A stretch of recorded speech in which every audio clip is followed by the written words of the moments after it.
Mendoza Apartment Renovation by Noma Estudio in Buenos Aires, Argentina. We were approached by a young couple who had bought a typical apartment in the Belgrano neighborhood.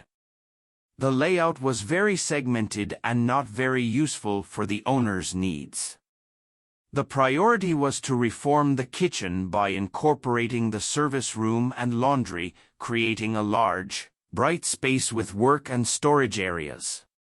One of the main decisions was to connect the dining room with the kitchen through a library, accompanying the circulation between the spaces.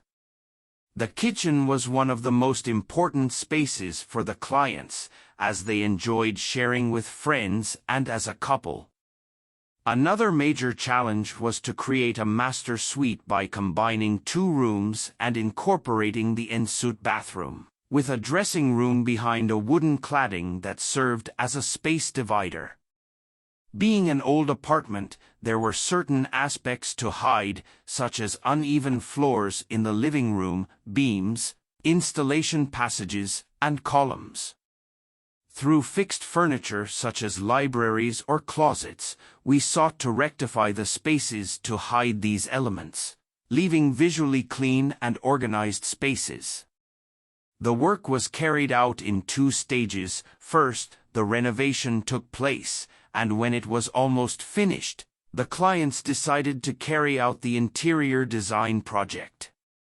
The color palette, materials, and finishes are repeated throughout the apartment, incorporating wood with gray and white tones to provide spaciousness and brightness. We used this resource to unify the spaces and consolidate the chosen aesthetic. In our studio, we always choose timeless materials that allow clients to have a neutral base to incorporate their personal belongings, reflecting each person's identity.